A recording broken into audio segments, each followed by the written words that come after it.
Assalamualaikum warahmatullahi wabarakatuh.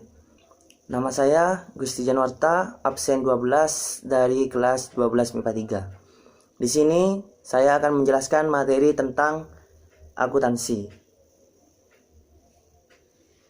Adapun indikatornya yaitu sebagai berikut.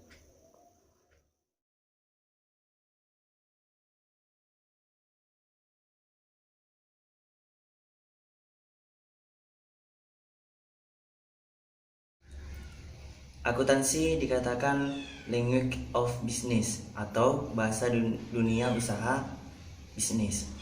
Setiap kegiatan bisnis tidak bisa lepas dari kegiatan catat mencatat atau pembukuan mengenai kegiatan usahanya, sehingga akuntansi sebagai alat komunikasi bagi pihak yang menggunakannya.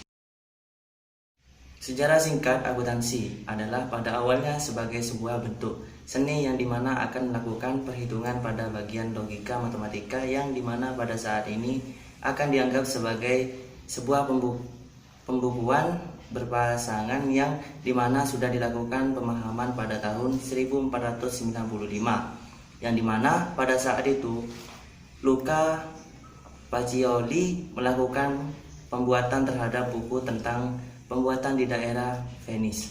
Kemudian buku tersebut dicetak dengan menggunakan bahasa Inggris dan dilakukan publikasi di daerah Inggris pada tahun 1543. Pemakai informasi akuntansi. Secara garis besar ada dua pihak yang membutuhkan informasi akuntansi, yaitu pihak internal dan pihak eksternal. Pihak internal seperti pemilik perusahaan, jajaran manajer, hingga karyawan perusahaan. Pihak eksternal adalah seperti kreditor, pemerintah, investor, dan masyarakat. Kegunaan informasi akuntansi adalah untuk membuat perencanaan yang efektif sekaligus mengadakan pengawasan serta pengambilan keputusan ekonomi yang tepat oleh manajemen. Informasi akuntan ini juga sebagai alat pertanggungjawaban entitas kepada para investor, kreditor, pemerintah, dan sebagainya.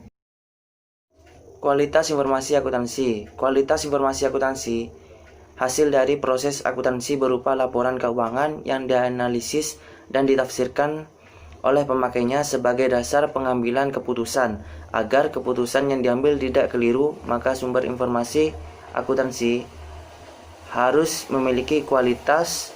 Adapun karakteristik kualitas laporan keuangan antara lain sebagai berikut, yaitu yang pertama relevan, yang kedua dapat dipahami, yang ketiga tepat waktu, yang keempat dapat dibandingkan, yang kelima dapat dilakukan pengujian, yang keenam netral, dan yang ketujuh lengkap.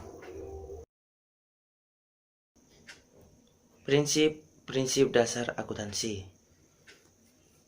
A. Prinsip biaya historis atau historical cost principle. B. Prinsip pengakuan pendapatan atau revenue recognition principle. C. Prinsip mempertemukan atau meeting principle. D. Prinsip konsistensi atau konsistensi principle. E. Prinsip pengungkapan penuh atau full disclosure principle.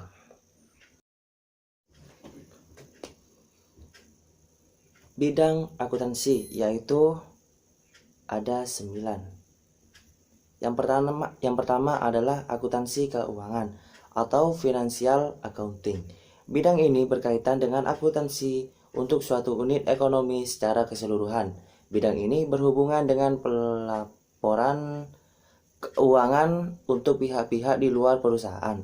Laporan yang dihasilkan bersifat serbaguna atau general purpose. Akuntansi ini menerapkan pencatatan dan pelaporan data secara keseluruhan atas suatu unit ekonomi yang berhubungan dengan proses laporan keuangan. 2. Akuntansi manajemen. Manajemen accounting. Akuntansi manajemen merupakan bidang akuntansi yang menyediakan informasi untuk keperluan manajemen perusahaan. Informasi ini digunakan untuk mengendalikan kegiatan perusahaan, memonitor, menilai, dan menentukan arah kebijakan perusahaan. 3. Akuntansi pemeriksaan atau auditing.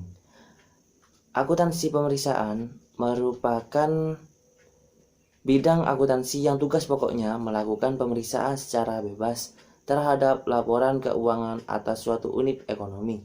Pemeriksaan laporan keuangan atas unit ekonomi dilakukan dengan tujuan untuk meneliti kecermatan dan kewajaran laporan keuangan yang didasari atas objektivitas dan independensi dari pemeriksa. 4. Akuntansi biaya atau cost accounting. Akuntansi biaya merupakan bidang akuntansi yang menekankan pada pencatatan dan penyajian informasi biaya. Informasi tersebut digunakan perusahaan sebagai alat untuk melakukan perencanaan dan pengendalian biaya serta menentukan harga pokok secara tepat. 5. Akuntansi perpajakan atau tax accounting.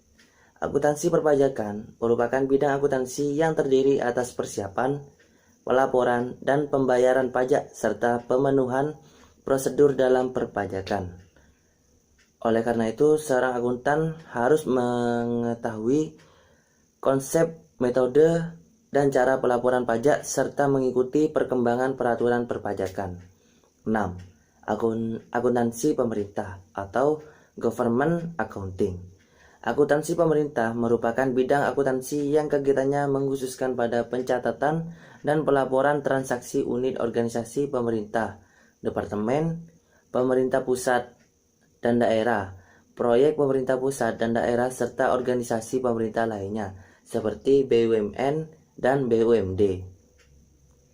7. Akuntansi anggaran. Akuntansi anggaran merupakan bidang akuntansi yang berhubungan dengan penyusunan anggaran atau rencana keuangan dari kegiatan perusahaan pada masa mendatang. 8. Akuntansi sektor publik. Akuntansi sektor publik adalah suatu proses pengumpulan, pencatatan, pengklasifikasian, penganalisaan, dan pelaporan transaksi keuangan suatu organisasi publik yang menyediakan informasi keuangan bagi para pemakai laporan keuangan yang berguna untuk pengambilan keputusan. 9. Sistem informasi akuntansi. Sistem informasi akuntansi adalah sistem informasi fungsional yang mendasari sistem informasi fungsional yang lainnya, seperti sistem informasi keuangan, sistem informasi pemasaran, sistem informasi produksi, dan sistem informasi sumber daya manusia. Profesi akuntansi. Profesi akuntansi adalah pekerjaan yang menggunakan keahlian di bidang akuntansi termasuk di bidang akuntansi publik, intern keuangan atau dagang, akuntansi pemerintah, dan akuntansi pendidikan. Seseorang yang bekerja di bidang akuntansi dan memiliki keahlian di bidang akuntansi maka disebut akuntan. Klasifikasi kelompok akun yaitu ada 2 macam, akun real dan akun nominal.